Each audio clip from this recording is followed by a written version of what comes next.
And now, from Raw and SmackDown to premium live events and retro rewinds, this is Wrestlevision. Hello everyone and welcome back to Wrestlevision. My name is Luke and this is the show where we take a look at everything happening in WWE, from Raw and SmackDown to premium live events, creative decisions and all the little details that make wrestling so goddamn great. So before we get started, I just want to touch on something that I spoke about in the last episode. I was talking about my encounter in the wild with Will Ospreay and the fact that we locked eyes, and I wasn't sure what exactly he was after. But I didn't approach him, and I'm glad that I didn't. Looking back on it, I'm glad that I didn't approach him and bother him and just let him get on with his day, with his family. But in that conversation, I spoke about AEW All In making its way to Wembley, and I was unsure whether I was going to go. I didn't know what the deal was, whether I fancied it, you know. I'm not an AEW watcher, or at least I wasn't. Now, I've done a little digging, and I've figured out how to get AEW in the UK at the time that it's actually on. So we have a channel over here called ITV, and ITV4, yes, there's 4 of them, plays AEW but at a later time in the day, or at least I think it's even like a week later. So it's like a really, really big delay. And I didn't really fancy that. I was like, if I'm going to be catching up and I'm going to be getting involved in these stories, I need to watch it like now. So I had a little dig. It wasn't difficult, I'll be honest with you. I probably could have looked the first time, but hey, there we go. But I had a little dig and I found myaew.com and I got myself an annual subscription to myaew, and I don't want everyone starting to think that I'm defecting to AEW, but I think that there's room for both. There's definitely space for both. This isn't 99 or the year 2000. This isn't the Monday Night Wars anymore. And much as WCW was awesome, I love WWE as well, or WWF at the time. And I'm actually talking about my story and sort of my background on Instagram at the moment. So if you don't follow us on Instagram, at Wrestlevision Podcast, head on over there. And I'm doing these posts at the moment that basically just tell people my history with wrestling, because I did have a big period out of wrestling. And I recently got back into it over the last couple of years. So I have a bit of a storied history with it. I'm a bit in and out. There's some wrestlers whose stories I never even saw, but that's okay, because if they come back or I decide that I want to go down that rabbit hole and find out all about them, then we can talk about it in an episode on Wrestlevision. It can be like a history lesson for me, and maybe for you if you haven't either, and that's all right. You know, I'm not an encyclopedia. I don't know it all, but I still have an opinion on the current product. But going back to AEW, I did watch the original Double or Nothing from 2019, and I have to say, I was very impressed. Now, they've obviously got a blueprint anyway, and knowing what the product looks like today, i.e. WWE, the top tier product, you can kind of mimic that in certain ways. And yes, I did watch the show, and obviously Cody was there, and Adam Page was there, Kenny Omega was there, and a list of various other superstars from other promotions, which I found really interesting. But the package as a whole, I really, really enjoyed it. I thought it was a really, really good show, and yeah, that kind of sold me on AEW. And I know that was like 7 years ago now, but I did recently watch Collision from this week. I think it was yesterday it was on. Enjoyed it. Again, I'm not in the storylines, so I don't understand it fully, but I'm getting there, and I will get there, and hopefully I can follow it from this point onwards. And by the time that All In comes around, which I do have tickets for, I've bought them. I don't know if I just mentioned that, but yes, I have bought tickets for All In. So on the 30th of August, if you are going to be at AEW All In, I shall be there also. So let's chat. Let's share stories about wrestling, live events, whatever you've been to, t-shirts, merch, whatever it is, I'm down for the chats. But yes, I'll be there on the 30th, AEW All In at Wembley Stadium. And as I say, I was sold, and I now have the time to watch the shows every week and build up to the story, so that by the time All In comes around, hopefully, I'll be much more clued up on what the hell is going on and who everybody is, But we are not here to talk about AEW. Unfortunately, we are talking everything WWE SmackDown today. And it came out of Oklahoma City in Oklahoma. And I've got to be honest with you, the crowd was decent. Very, very good crowd. Very, very lively, very, very loud, very receptive to everything that was going on. And again, as I said last week, it always just makes for a better show when the crowd are pumped. And when you get a flat show, especially at the moment with SmackDown, for me, SmackDown is just not really cutting it, and I don't know if I'm becoming a little bit bored with the product as a whole. And I know that I'm not the only one saying that. I know that there's other people out there that have the same opinions as me and are kind of like, yeah, man, SmackDown's sucking ass at the minute.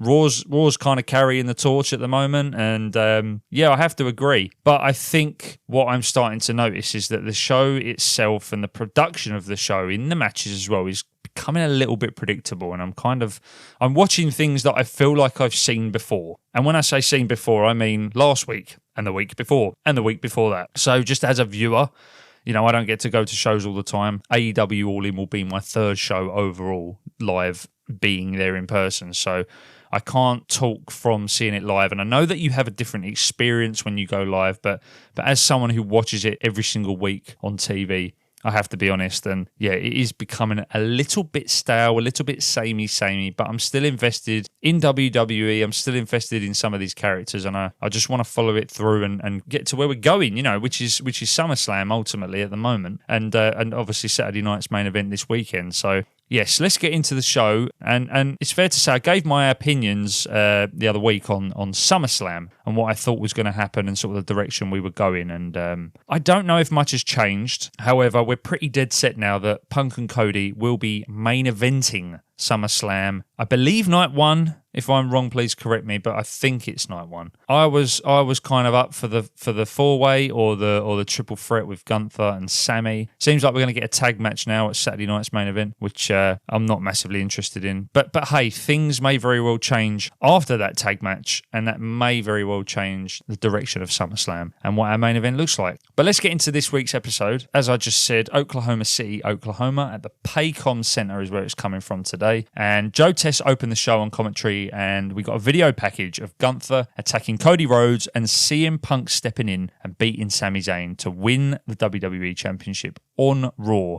which I'm still a little bit salty about. I have to be honest. I'm not the biggest... I like CM Punk, don't get me wrong. I'm just not the biggest fan of this decision. Now, I listen to podcasts as well. I'm a fan at the end of the day, and I sit and listen to my favourite podcasts, and I've heard everybody's opinions on it, and I've seen different perspectives on it, which I understand. I've seen a few people say kind of what I said with the whole, really? We're only going to give this guy 9 days, and that's kind of it. And I personally thought that there was going to be a route for Sammy to get it back at some point.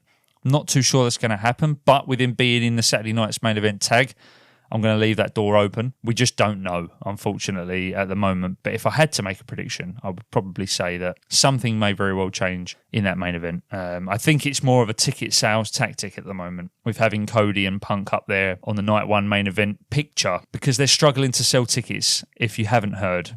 Apparently AEW All In is actually doing well. And I know that it's over 2 nights, but their one night is still succeeding either night. That is interesting. There's an interesting piece of information when it comes to ticket sales and the rival company. But going back to Punk and Cody, yeah, I did think that it was a bit of a tactic to sell tickets for SummerSlam, just having the big names up there, but I'm hoping it can change. So we go to Nick Aldis, and he's stood in the ring. He welcomed fans to the show. He announced that he'd been reinstated as the SmackDown general manager, which is funny because I didn't realise he'd been officially removed.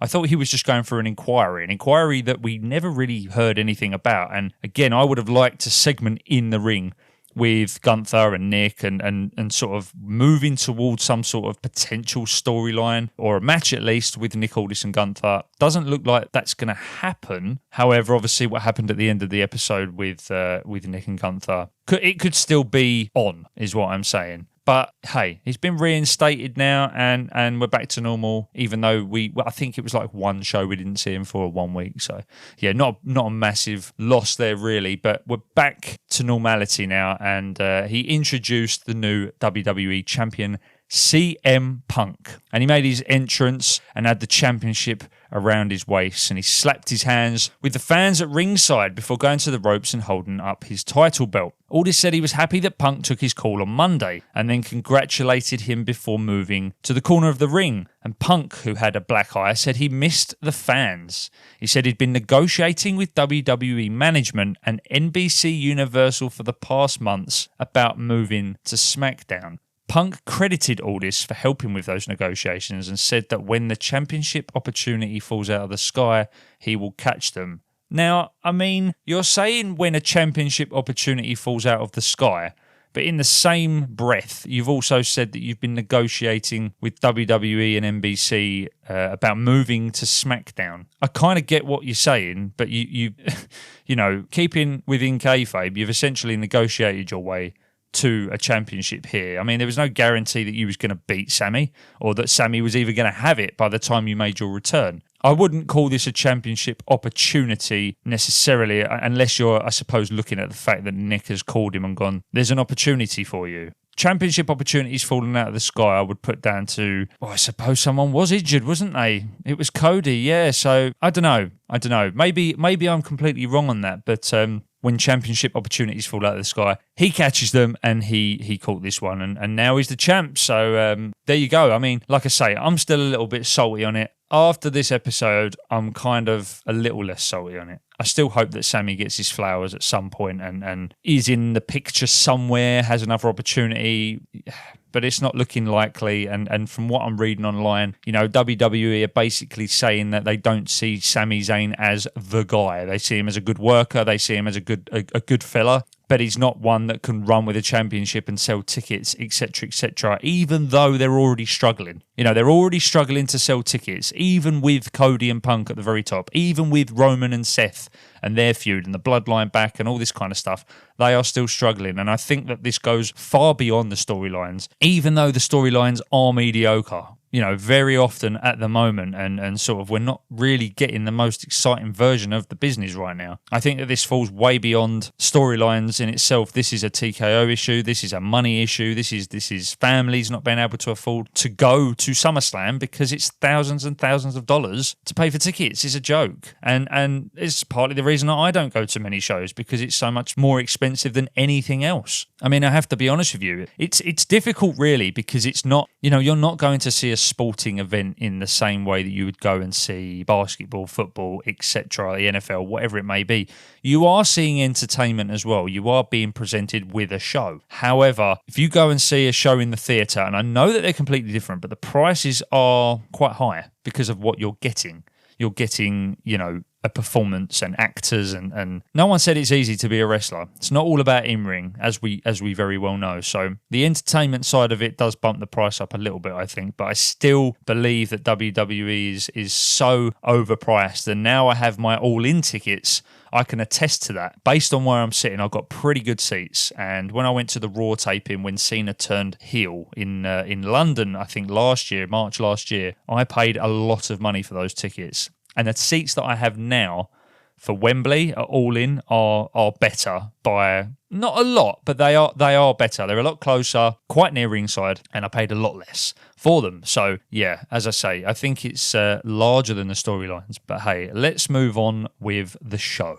Punk said he's not like other wrestlers or champions, and said he would wrestle on television and defend the belt at every chance that he gets. He said he calls himself the best in the world because it puts pressure on him and there's a target on his back as the champion. Yeah, calling yourself the best in the world would put pressure on you, yes, and there's always going to be a target on your back for that reason too, because people want to beat the best in the world, and when you have been beaten, then that's the only problem with that quote. Everyone knows you're not. I suppose it plays into this belief that people think that Punk is a bit of a dick, a bit of a difficult guy to deal with. Now, Finn Balor would say differently, and, you know, I have every reason to believe him. He works with him every week, so in the sense where he, you know, arrives at the arena every week and probably sees him in the back and things like that. So if you haven't seen the Chris Van Vliet episode, yeah, Finn gave his account on working with Punk and said that he'd heard all those rumours too, but it couldn't be further from the truth. And yeah, I mean, that's good to hear. That is good to hear. But calling yourself the best in the world on top of those stories probably doesn't do anything for your character, unfortunately. Punk said that if anyone backstage thinks that they have something that belongs to them, to come and get it. He said he would defend the title with his blood, sweat and tears, and he'll do it for all the fans. Punk said he heard what Sami Zayn said about him on social media and would give him a shot. That's nice, because ultimately I think he deserves a rematch. And the fact that Cody has stepped in, and again, I understand the whole ticket sales, I understand the appeal for SummerSlam, but at the end of the day, you're either going to sell tickets or you're not. I personally don't think people, at this point, these many years into the company, and I could be completely wrong here, but if you used to give me Sami and Punk as a main event over 2 nights on SummerSlam, people are still going to turn up to SummerSlam. It's SummerSlam. It's one of the biggest PLEs of the year, and I think that Cody being the draw here is a little bit skewed. I think that people are getting a little bit sick of Cody, a bit bored of Cody, and I think I am as well a little bit. And as I say, I'm a Cody Rhodes fan, but every single time it's Cody in the main event with the championship, it's just so predictable now. And I'm like, oh, we're running this again. You know, I don't need to see Cody versus everybody on the roster. I really don't. I'd like to see Punk versus somebody else, Punk versus Gunther. I know we've had that, but it was a great match. And let's say we haven't had Cody and Punk. We have many, many moons ago. But just for me personally, I think I'm getting a bit bored of Cody now. And maybe when SummerSlam's done, we can shake it up a little bit, which I thought is what we was going to do with Sami Zayn. But hey, that didn't happen. Punk said he might regret saying Gunther's name and that they're not strangers and they both remember what happened the last time they wrestled. I really enjoyed that match. Punk recalled going to war with Finn Balor and said that they met in Balor's home country and then in his hometown of Chicago. He said they could do it again on neutral ground, and he also mentioned Damian Priest before entrance music cut him off, which brought a smile to his face. So obviously Damian Priest has gone over to AAA now, hasn't he? And he's the Wepa King boy over there, and that'll be interesting. See if he gets a few with Dom there. Little bit of a Judgment Day throwback, which would be cool. Finn Balor, big respect for Finn. I really, really enjoy Finn. I love his work. Apparently, he's not too hot on the promos, which I found interesting. Again, he said that he just doesn't like to talk much. I'd love to see Finn get another run, to be honest with you, as Finn. You know, that would be very, very interesting. But I always thought that he should be bringing out the demon sort of and just switch it up. You know, create a storyline where he can't control it and it just pops up again. And, you know, if Finn wins it, then the demon wins it, is what I'm getting at. And he can kind of switch and we don't know who's going to come out on the entrance. And that's what we had when we had the last demon match, and they kind of spoiled it by letting us know that it was the demon that was coming out. And I didn't like that. I think we should have just got the entrance and got the demon entrance, and what an entrance that was. It was bloody brilliant. But yeah, I would have liked the non-spoiled version of that.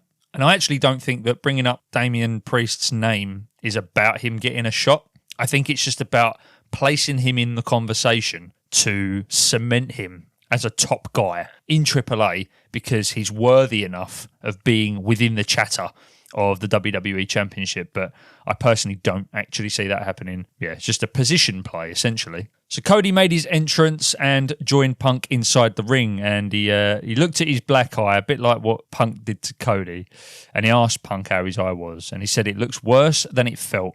But he knew that Cody didn't come out to ask him about the eye. He said, "What do you want to talk about?" And here we go with the old the catchphrase again. Ha ha ha! That's such a great catchphrase that we all talk about all the time. It's really not, and that's a bit cynical of me, but I'm just sick of hearing it now. To be perfectly honest with you, I really don't care about that catchphrase. It never caught on. It never will. Cody spoke about the standard title matches and then the ones that have been building for years. Punk said he and Cody are friends, and he doesn't want anything to come between their friendship. Well, you can't have it both ways, dude. Like, you can't be gunning for the championship and still be friends. It's very rare that happens in these special situations where the loser raises the new champion's hand and things like that without a switch, without a heel turn. And again, I called a heel turn at SummerSlam for Cody. Maybe we're still going to get that. I don't know. But from what I'm hearing, Punk is going heel. So look, I guess we'll just have to keep our eyes on that. But I don't think Punk is going heel. I wouldn't have thought so. That doesn't seem right based on the presentation so far. I think that Cody definitely has a better chance of turning heel at SummerSlam out of anyone, in my opinion.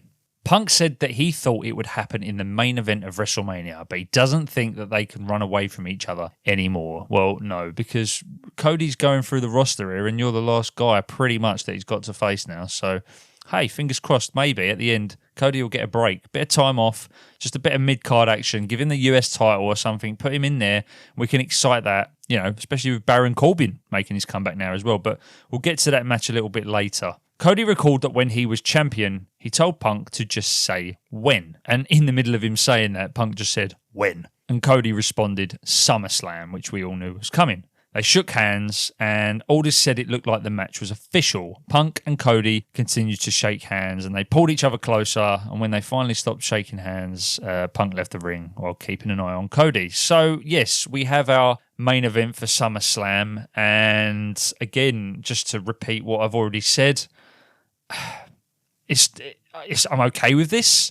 I'm not like buzzing for it, because I don't think that Punk should have been the champion to begin with, and you're just basically placing Cody back in the main event picture again. So I don't doubt it will be a great match, but I actually prefer watching Punk wrestle to Cody. I feel that Cody's moveset is a little thin, and I know exactly what he's going to do. It's almost too exaggerated on everything that he does now.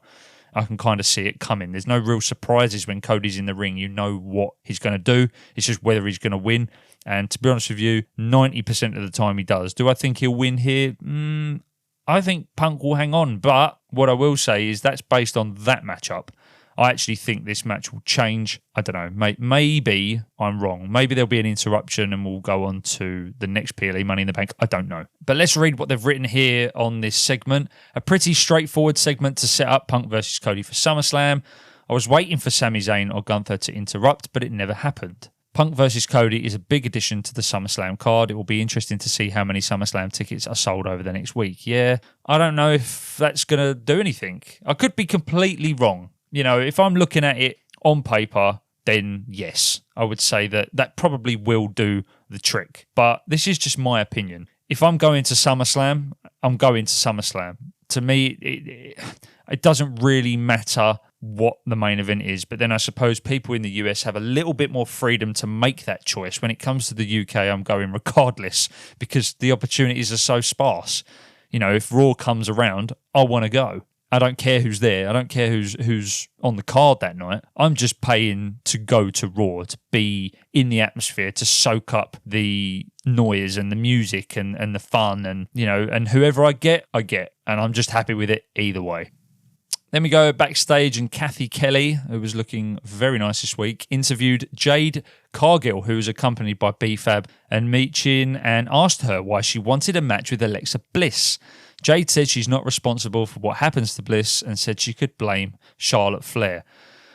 I am so bored of this trio. I really do not care about Jade, B-Fab, Michin, none of them. I just don't care. Jade Cargill can just get in a bin. I find her really, really boring, and I find her promos really, really weak. I actually think it's got something to do with her tone.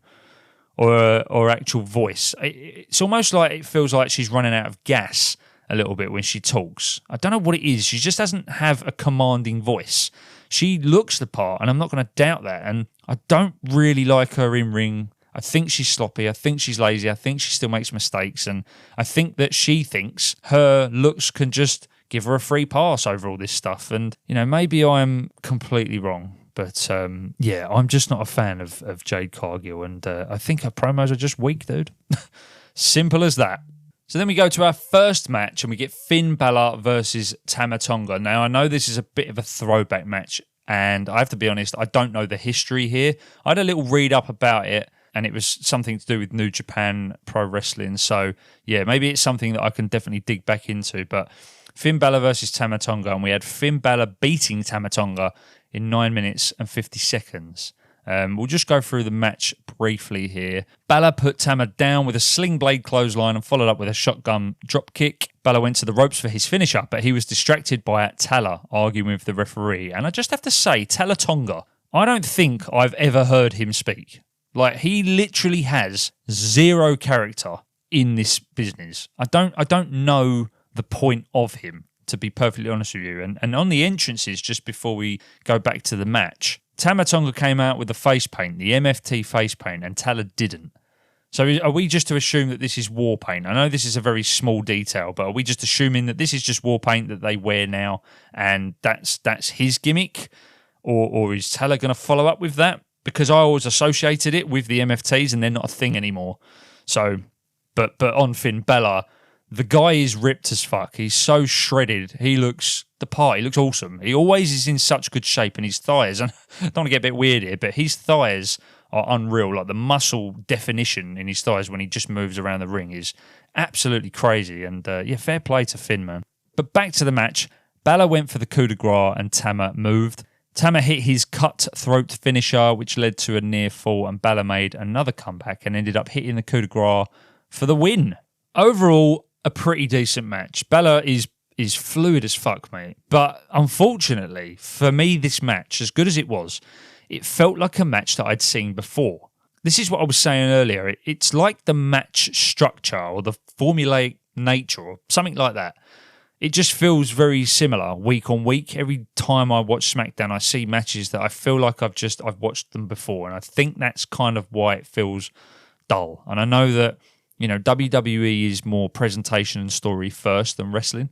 But I'm still a wrestling fan. I still want to see a good match between two guys. And again, I'm not doubting that this was a good match, but it just felt like something, as I say, that I've seen before. I don't know who produces these matches or who produces what match on what show or week on week or with which particular wrestler. I have no idea. But it's always very recognisable, just not in the best way for me personally. And just a little side note as well, it looked like Tama Tonga actually hurt his knee from the suicide dive from Finn when he got back in the ring. So I don't know if there's any truth in that. I haven't heard anything, but hopefully he's okay.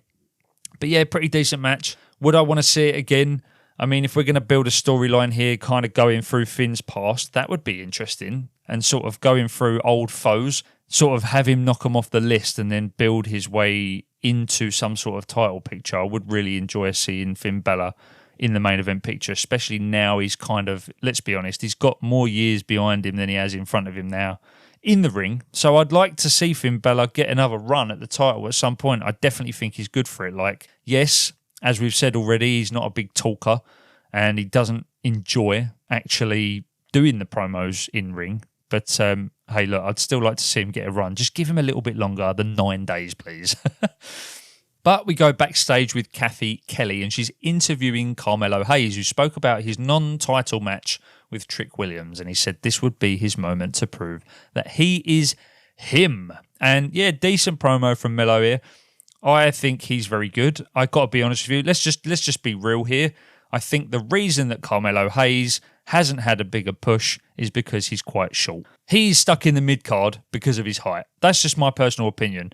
I don't care that he's a shorter guy, but when you put him up against Trick, it's quite obvious that he's a little bit shorter, and he's a high flyer. And again, another person I'd like to see get a run at the title, or at least be in the picture, but I just don't think it's going to happen. He's kind of stuck in the mid-card vortex here with the US title, and but I really enjoyed the promo, and I think he's very, very good on the mic, and he never lets you down.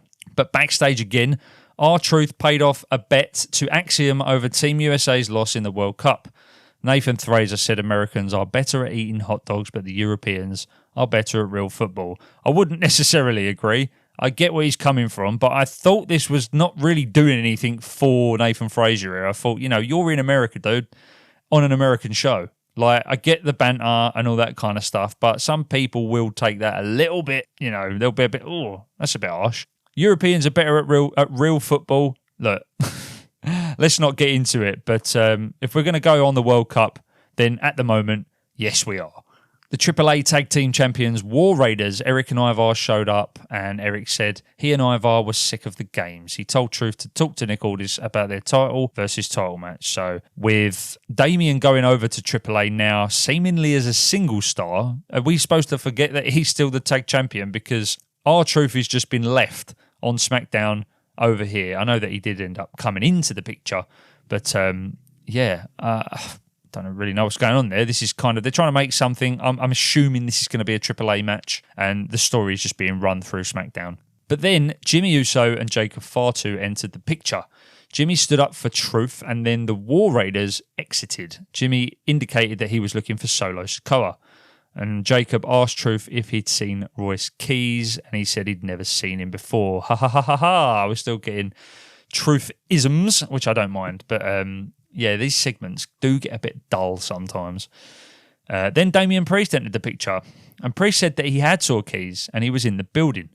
Jimmy and Fatu left, and Truth asked Priest why he told Fatu that Keys was there. Priest recalled telling Truth that Keys is not their problem, and the SummerSlam graphic was shown for CM Punk, Cody Rhodes for the WWE Championship. And I did notice as well that Big Jim had a Naomi tribute with his caution tape outfit, which I did appreciate. It was a very clever little throwback, and maybe just quietly reminding fans to not forget about Naomi. And I can't wait for her to come back, because that will really shake up the women's title picture. And maybe, can you imagine if she came back at Money in the Bank?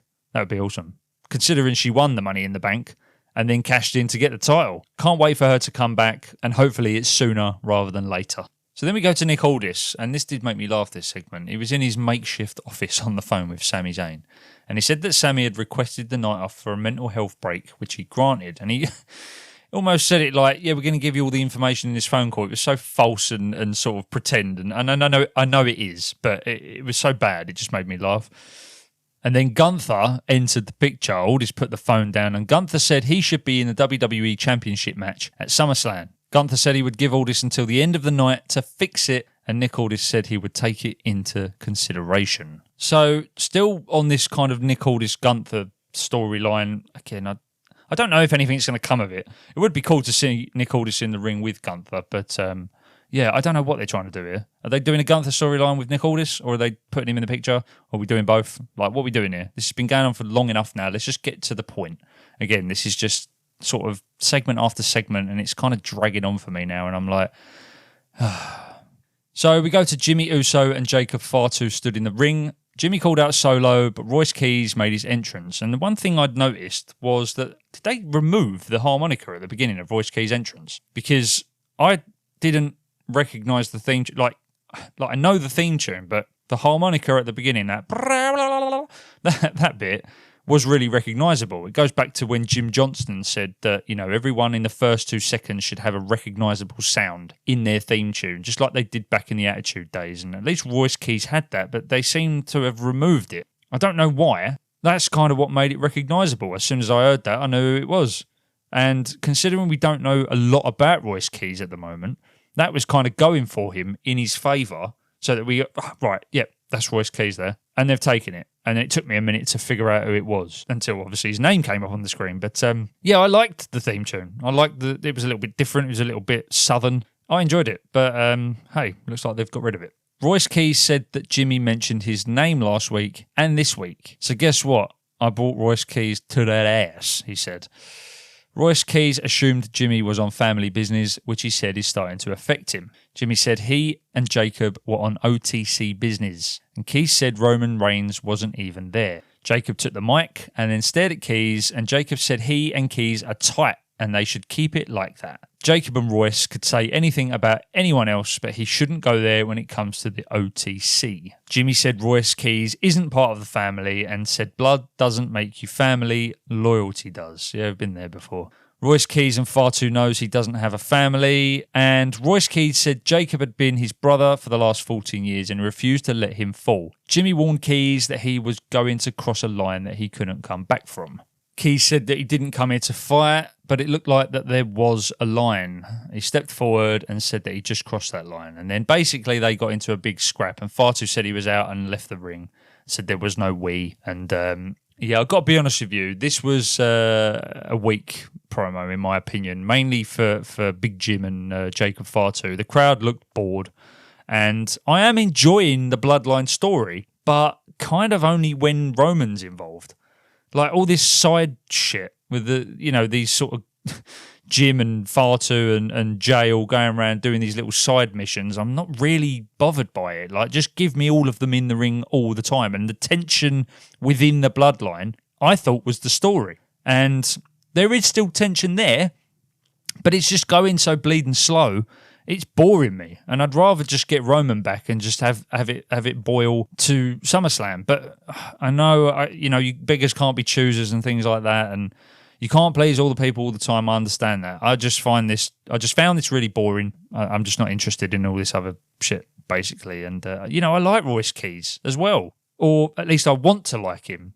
But I think at the moment he's in and out too much, and we just need more consistency from Royce Keys to actually become invested. And if he's going to be a part of this story, and I need to be invested in the entire story as a whole, including all the little side missions, then I need to give a shit about Royce Keys. Simple as that. And this ultimately all led to a match between Royce Keys versus Jimmy Uso. And I just want to note as well, because I said this last week, Wade Barrett mentioned about Royce Keys' name being in the mouth of the Bloodline. And there we go again with that line. That whole Will Smith thing. Why do we keep doing this every single week? Am I the only one noticing this? Am I going mad? Like, what is going on here? But yeah, we get the Royce Keys and Jimmy Uso match, and Jimmy Uso beat Royce Keys in 9 minutes and 25 seconds. So let's just run through the match here quickly. Keys scooped up Jimmy and slammed him on the broadcast table twice. Keys hoisted Jimmy up on his shoulder, but Jimmy slipped away and ran him into the ring post.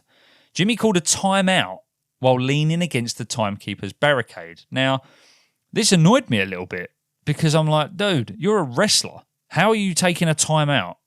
A timeout? Like, are you gassed already from all the shit you've been talking in the ring? Or, like, what's the deal there? Like, that was just such a weird moment for me. I thought, you can't call a timeout, dude. You're a freaking wrestler. Like, just get on with it. But in that moment, Solo Sikoa showed up behind Jimmy in the timekeeper's area, and he tapped him on the shoulder, smiled at him, and then gave him a punch. He was set to hit Jimmy with a Samoan spike, but he stopped when he heard the entrance music. Now, obviously, at this point, Jacob's already left from the promo in the ring, and then he came back out and fought with Solo. And for me, this was like a really cheap pop, because Jacob was already out there. He could have just stayed out there. He could have just said what he said, got out of the ring, and stayed there. But it's like we're really clutching at straws here now. We need to send him all the way out to then run him all the way back in 5 minutes later with the music, and everyone's meant to turn around and go, whoa, like it's some amazing thing. But Jacob Fatu came out, fought with Solo. He applied the Tongan death grip. Fatu tossed Solo over the barricade, and in the ring, Jimmy speared a distracted Keys and then pinned him 1, 2, 3. Yeah, and for me, this whole segment, this match and this promo was just a bit of a snooze fest, to be honest with you. It was okay.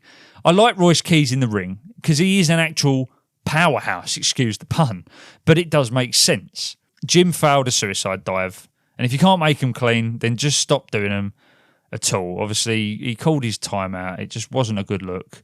Jacob should have just stayed out there.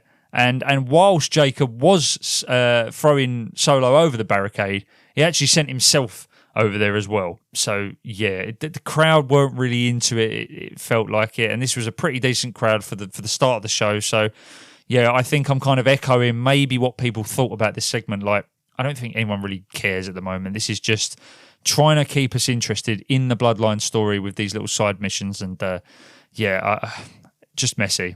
Found it really, really boring. But after the match, Jacob got Solo in the ring and stomped him in the corner. Royce got up and spun Jacob around and was upset as he spoke off mic. Jacob looked remorseful until he super kicked Keys in the face. He followed up with a standing senton, and Jimmy slid a chair inside the ring. Jacob placed the chair around Solo's head, who was still seated in the corner. Jacob backed up and ran towards Solo, but then stopped, and Fatu told Solo that this was for the family, but next time he won't stop. And I've heard people say that, well, they're heel now. I thought they kind of were anyway, to be honest with you. I'm not really paying that much attention to whether they're heel or not. They're just doing work for Roman. So they'll just do whatever it takes. You know, at this point, it's obviously been building up where they've used words and it hasn't worked. So now they have to use action. So it only makes sense. I wouldn't sit here and say turn of the century by any long shot, obviously. But just a weak segment for me. And on to the next one, for next week's SmackDown. After all that, they ran Sami Zayn's social media video from after Raw. And this was showing that Sami basically was complaining that he won the title after 24 years and then questioned how Punk could walk back in after being gone for months and months and get a chance. and Sammy was censored while calling Punk a motherfucker, and then said Punk had no business even being there. And I get that. I do get it. And I did think there was a little bit of truth in that video when I saw it for the first time. I have to confess, maybe the kayfabe is still strong on me, still has a chokehold on me. But yeah, as I said, we're talking about Sammy the person here. I think there's much more to this. And I think probably behind closed doors, he is genuinely pissed off, and I would be too. I totally get it. But speaking of Punk, Kathy Kelly interviewed him in a backstage area and asked about Sami Zayn and Gunther's comments. Punk said he hopes everyone is upset that he's facing Cody Rhodes at SummerSlam. He said he wants everybody to be upset about it because they can get in line behind Cody and Gunther. He said he'd been called much worse, especially on social media, than what Zayn had called him. Then he turned around, and this bit made me laugh. He turned around and he saw Johnny Gargano planking, obviously, as he's been doing for the last God knows how many months now, on a production crate next to him with Candice LeRae standing nearby. And Candice cut a promo on Punk about how Zayn represented hope for them. Punk said he remembered Johnny wrestling and told him that whatever he was doing was not working. And I think that is a subtle message to creative, to them. This isn't just story now, because I've said this before, like, what are we doing here?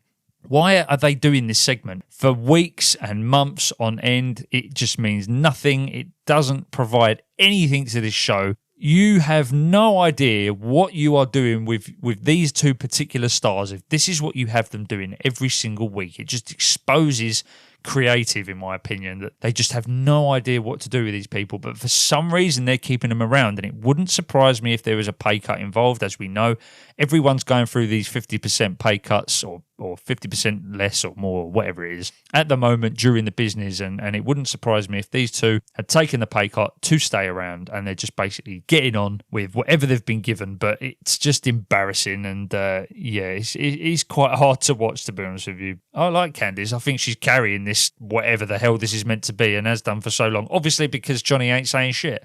But I like her, and I think that she's definitely got a voice. So it just annoys me. Why are you wasting these people? Let's just get them out of there. Get them in the ring. This is just ridiculous.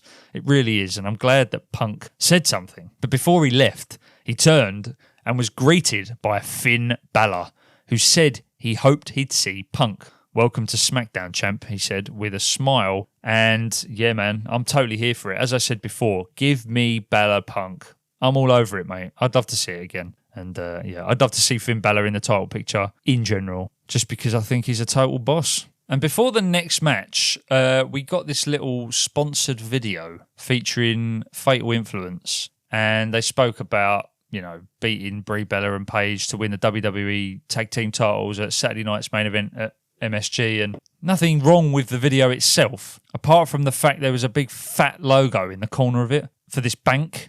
And it was so distracting. And I just thought to myself, God, they will do anything for a promo. They will do. I'm not talking about the girls here. I'm talking about WWE. They will do anything for promotional advertising. It is so in your face now, and I cannot stand it. I have to compare. I'm no expert on AEW, as you know, but from what I've seen already, it is so much more about the wrestling, which is why I've gravitated towards it. They feel more old school, and there's less of that money bullshit in your face. I can't stand it. I hate seeing all these advertisements, and I just go back to a clear ring. I know it'll probably never happen now, as long as TKO are heading WWE, but God, I can't stand it. And yeah, it kind of made this video really, really distracting. But anyways, moving on, we had Alexa Bliss making her entrance with Charlotte Flair. And Charlotte Flair looked like the back end of a Cadillac. I don't know what the hell she was wearing. She looked like she had the old pink Cadillacs, like from the 50s, and they had those sort of pointed ends above the tail lights on them. She had this big collar on. And yeah, it just reminded me of that. Seems like whoever was dressing Seth Rollins for the last 6 months, not obviously in the last couple of months, but before that, has now moved on and is now dressing Charlotte Flair. But it does suit her. It does. Whatever Charlotte has changed with her outfits and the stuff that she comes to the ring in when she's not in ring, I actually really enjoy it. And I think she looks really good. She pulls it off. And to be fair, I think she can pull anything off. But yeah, this kind of wild style that she's got going on right now, I'm here for it. But that leads us into our third match of the night, and that is Jade Cargill with B-Fab and Michin versus Alexa Bliss with Charlotte Flair. And Jade Cargill beat Alexa Bliss in roughly 7 minutes, it says here. So we don't have a particular time, but let's just call it 7 minutes. I enjoy watching Alexa Bliss wrestle. I don't feel like we see enough of her, and I'd like to see more of her in singles action. I really enjoyed her in the Elimination Chamber way back when, and sort of the little bits and pieces that she's done to support the tag team with her and Charlotte in.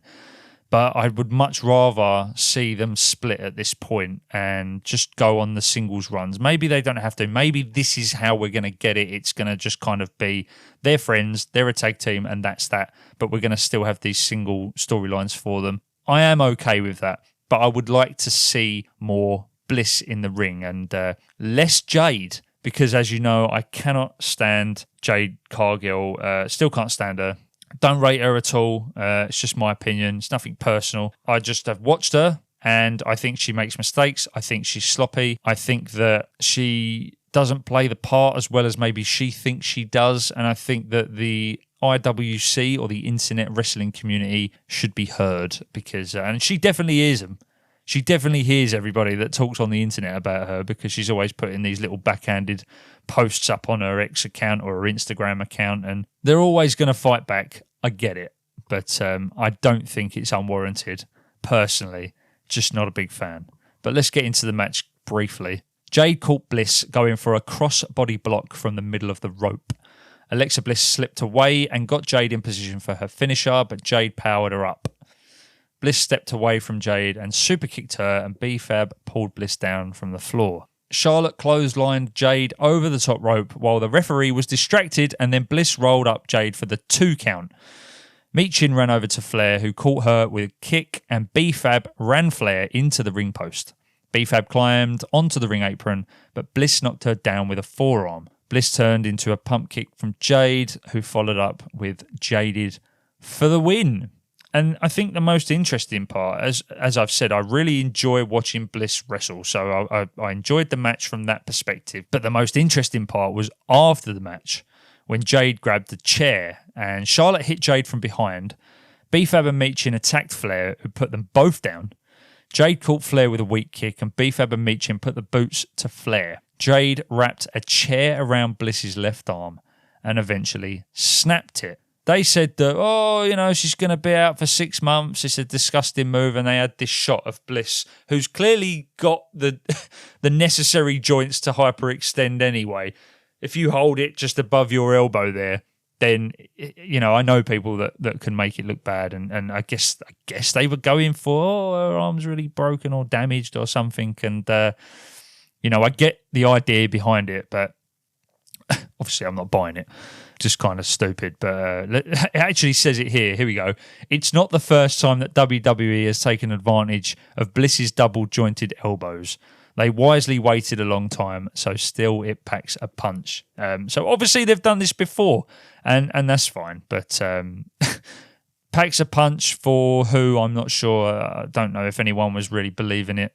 I don't know if the crowd were like, oh my God, who knows? Yeah, I don't know what possessed Jade to want to break her arm or try to obliterate her arm. I have no idea. Her beef is with Charlotte. I'm assuming something will happen next week in a backstage segment with B-Fab and Michin probably getting thrown into some production crates or something and chair shot to the head by Charlotte. It wouldn't surprise me. So then we've just got Charlotte and Jade for the showdown. So there we go. But moving backstage, we get Trick Williams, and he's looking for his title belt, and he'd assumed that Ricky Saints had stolen it. Little Yachty showed up and got him to calm down before presenting him with his own legacy edition of the championship. And I've got to be honest, that legacy title is hilarious with the fur around it. I mean, it actually looks good. I actually prefer the white framing on that belt. I remember when Chelsea Green had the US title, and I always thought that the aesthetics were better with the white leather strap on the US title belt. But the fur, I'm down for it, man. I mean, it's very Trick, and I think as soon as this goes up on the shop, and it might very well be up now, at the time of recording. But this is going to sell out, I think. This is a one-of-a-kind, man. And I know that there's been plenty of legacy titles out there.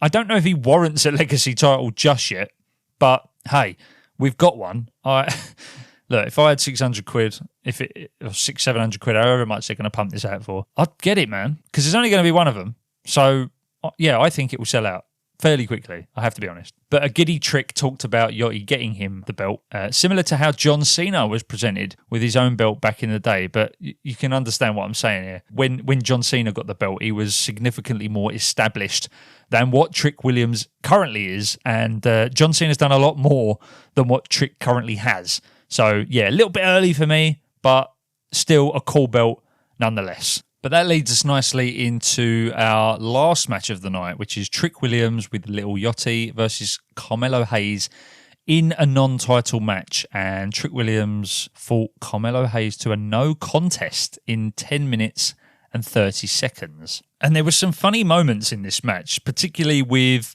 Ricky Saints and obviously our surprise return of Baron Corbin. And we'll get through the match quickly and then we'll talk about sort of this return and the holy shit moments that we had from the crowd and sort of the funny little flashes that we got to Ricky Saints that, as I say, just cracked me up. So Ricky Saints was actually shown watching the match on a backstage monitor, and all he was doing was just screw facing the TV. It was very Home Alone.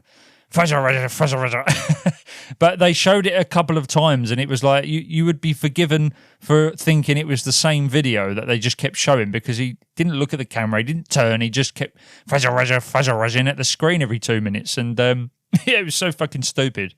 But Trick threw his backhand pimp slap at Hayes, and Carmelo jumped from the top rope and performed a DDT on the way down, which led to a 2 count. Carmelo Hayes blocked a backhand slip, but Trick Williams thrust his hands into Hayes' throat. Trick hit a leaping neck breaker for a near fall, and Hayes came back with a frog splash for a near fall of his own. Hayes dropped Trick with a kick and then went for another frog splash, but Trick moved, and Trick caught Hayes with a kick and covered him for the near fall. Now, at this point, I'm really enjoying Carmelo Hayes. Like, no matter what you say about him, what you think of him, he is just too good. Like, I rate him so much, and I just wish he was doing more, but I know that we have to have wrestlers to fill the certain spots in the mid-card, and essentially it is the more bloated, part of the roster, because there can only be so many people in the main event picture. But yeah, Carmelo Hayes is definitely a standout for me, and arguably I actually think he's better than Trick Williams. Trick Williams has a better presentation overall, but in ring, I actually think that Trick looks quite sluggish sometimes. Like, he's very tall, he's very long legs, and when he gets his leg up and he tries to do some of these kicks, it does look a bit cardboard, a bit wooden, a bit slow, and against someone like Carmelo Hayes, who's so quick and fluid, it almost shows him up a little bit. So, yeah, I wouldn't mind seeing Carmelo Hayes win the belt at some point and give us another run with Hayes, man, and actually put him in the PLE this time, Don't take it away from him and take the spot away from him like they did at WrestleMania with Sammy, obviously. And, yeah, man, love Hayes. But moments later, both wrestlers were on the floor when Carmelo shoved Trick into Yachty. Hayes got Trick back inside the ring and hit him with a first 48. Hayes went up top for his finisher, and Baron Corbin popped up on the apron and grabbed Hayes' wrist before pulling him onto the top rope for the no contest finish. And look, I'll be honest, I never watched a Baron Corbin run, but I had seen him in flashes. There's plenty of times where I'd seen him with the long hair, and I'd seen him in rumbles and things like that, but I don't know too much about him. But I know enough about him to know who he is. And when he came back, I was surprised because I was under the impression that he'd been released and just basically binned off, and they couldn't find anything to do with him. I know that he had the King Corbin run and all that kind of stuff. But to bring him back and then the crowd getting so hyped about it and giving the holy shit chant, I was surprised that people were as excited to see Baron Corbin as they were. And this is something you'll have to let me know on. Are you as excited to see Baron Corbin back as the crowd were? Because, look, I am open to having another person, like almost a new, fresh person. I know that he's been around for a while, but in this story, I'm here for it, man. I'm here. And the End of Days, I've heard tons of stories about. And I've seen it before, of course. I've watched it on YouTube and done my research on wrestling in the years that I was absent. Of course I have. And I've seen the End of Days, and I'm super impressed with it. It does hit well, and I really enjoyed seeing it in this match. And I was like, damn, End of Days hits, and this does bring another element into this match. If we can make it a triple threat with the three of them, they're so different in their styles. It's really, really interesting to see what would come of this. And like I say, I don't know if I'm as happy as maybe some that Baron Corbin is back and potentially in this storyline. Very strong return. I really, really enjoyed it. Yeah, man, I'm here for the dynamic of the three of them going up against each other. It definitely makes it more interesting. You cannot deny that. But after the match, Baron Corbin attacked Trick and worked him over with punches. Corbin ran Trick through the ropes and into the ring post. Corbin put Hayes down with the End of Days, then picked up Trick and hit the same move on him. Corbin went to ringside and returned with the new furry title belt. The crowd was actually censored for chanting "Holy shit," and he brought the belt back into the ring, dropped it on Trick before making his exit. And they've said here, a strong return for Corbin. Yes, agreed. I'm happy to see him back.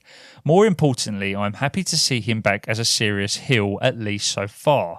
He was saddled with so many bad gimmicks during his past run. Hopefully the time away and a fresh creative approach will lead to good things for Corbin. Now, the first thing that I thought, again, not knowing a lot about Baron Corbin, I'll take what they say, saddled with bad gimmicks, that makes sense that he obviously saw the door at some point. I have no faith in TKO and WWE to make something good of this. Now, don't get me wrong, this is going to take a lot of Baron Corbin, a lot of fan work to actually get a response out of him. If we look at someone like Aleister Black, who was in this picture at some point, I don't think the fans were as behind him as they could be with Baron Corbin. And ultimately, he was shown the door not a year later after coming back. And I just think that based on the releases that we last had and the sort of mid-card talent that ended up walking from the company or being released, I should say, I have no faith in WWE or TKO to make the right creative choices for wrestlers of his appeal, essentially. And I just think that they will fail and fuck this up. And yeah, I hope that he does get a run. I hope that something comes of this. But at this point, I just don't trust WWE and TKO enough to do the right thing. But once that match had ended, Gunther was shown walking backstage with a smirk on his face. And Tessitore recalled Gunther confronting Nick Aldis earlier and said he would be looking for the answer. He made his entrance to the ring and then called out Nick Aldis, who did come to the ring. He said he would give Gunther exactly what he wants by giving him CM Punk and Cody Rhodes at Madison Square Garden for Saturday night's main event. He also said that Sammy would be in this match and it would be a tag match with Punk and Cody versus Gunther and Sammy, which I'm okay with. Look, we've got four, heavyweights here going at it, and I enjoy all of them. As much as I might say I'm sick of seeing Cody, at the moment, and Punk being the champion and not having anything to do with Gunther, I'm glad that Sammy's in this match. And like I say, hopefully it leads to something a little bit different down the line at SummerSlam. Gunther recalled telling Aldis to fix his mistake, and Nick Aldis said the only mistake he needed to fix was thinking that Gunther wouldn't be a giant pain in the arse if he signed him to the brand. Nick announced to the crowd that the SummerSlam main event would remain Punk versus Cody for the WWE Championship. And again, it is what it is. Am I super excited about it? Not really, but I know that we'll get a good match. It's just I feel that I know Cody's repertoire of moves now so much. I know exactly what's going to happen, almost it seems. But hopefully we get a little bit of interruption, a little bit of shenanigans going on in this match. But this didn't end here because Gunther hit Nick Aldis from behind. And he roughed up Aldis and put him in a sleeper hold. And the referees ran to the ring with the producers, and 6 to 7 of them could not get him off of Nick Aldis. And it just makes me laugh every time because you just watch them and the hard cam is zoomed in on them and they just struggle so much and it just looks so freaking ridiculous. Just pull him off of him. At least put a bit of a fight up. they manage to get him off, or he just walks away, and then he just runs back, and they just all stand around him with their hands like, right near him, going, "Please stop, please." It does wind me up a little bit. But he locked him in the sleeper a few times, and they tried to pull Gunther off of him. And all of a sudden, Cody Rhodes' entrance music played, and he came out, removed his jacket. He'd got changed from earlier, just for this end segment, it seems, because he started off in a suit, as he always does, and he ended it in his little Cody Rhodes American Nightmare tracksuit thing. So I don't know why he got changed. But he came out, removed his jacket, and Tess prayed that all this would be okay and said Gunther had lost his mind. Well, it ain't the first time we've seen it. Like, we kind of know what his deal is now. So again, this is we've seen this before. It's nothing new. But the show ended as Cody was heading to the ring, and at the time, I thought it was just the UK Netflix presentation that had just basically cut it off at the end, and I was like, well, that's good. Like, what happens? But apparently this is run in the US through the USA Network, and obviously they've got a time limit that they have to go, and I'm assuming that's just then pumped out to Netflix in the UK. Like, they're not two separate broadcasts in that respect. And whatever the guys in the US got, we got as well. So we had to go onto Twitter and watch the rest of it. I don't think that's a play, to get people talking online. It could be, I don't know, but it seems a bit of a weak play. I just think it was just bad programming, essentially, from WWE, and the timing's got all messed up. Maybe somebody ran at some point in a match, I don't know, and that's why we got the end cut off. But let's have a look what they've written here. It says the angle seemed rushed when Aldis rushed to the ring for a few minutes before the top of the hour, but it came off well. I don't know what they mean by that. Seemed fine to me. All signs point to Nick Aldis making his WWE in-ring debut at SummerSlam, which should be a lot of fun. Yeah, I'd like to see it. It would be cool. Like I say, it's like two storylines that we have going on here with Gunther, with the title picture and the Aldis thing. So, at least he's busy. It says, I'm surprised that Aldis isn't wrestling Drew McIntyre in his first WWE match, but they can always do that match somewhere down the road. This was looking like a fairly forgettable show, but it finished strong with Baron Corbin's surprise return and the angle with Gunther and Aldis. Yeah, I didn't really rate this episode of SmackDown that much. Like, there were some good moments in it. I enjoyed Carmelo Hayes. I enjoyed Alexa Bliss. The end segment was okay. Baron Corbin's return was all right. The CM Punk thing to Candice and Johnny Gargano was quite funny. The rest of it, yeah, I have to agree, fairly forgettable. I think I'm going to give this show a 2 out of 5.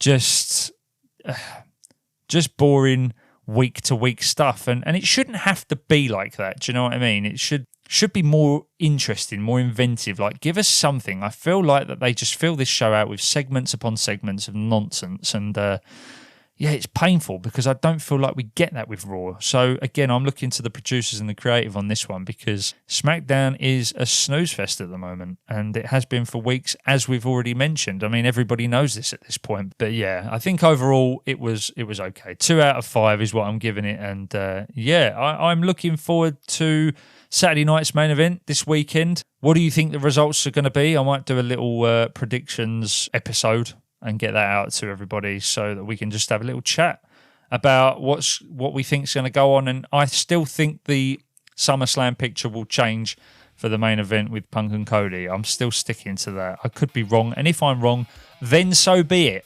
But I'm happy to stick with it, and I guess we'll see in the next few weeks what is to happen. But that's going to wrap us up for this week. If you have any comments, or you want to talk about the show or the upcoming SummerSlam or the Saturday night's main event, then please let me know. I've been Luke. This has been Wrestlevision. Thank you so much for listening. And if you enjoyed today's episode, tag yourself in by following Wrestlevision on Spotify, Apple Podcasts, or wherever you're listening. You can also follow the show on Instagram at WrestleVision Podcast. But until then, WrestleVisionaries, take care, and I will catch you in the next one. Peace.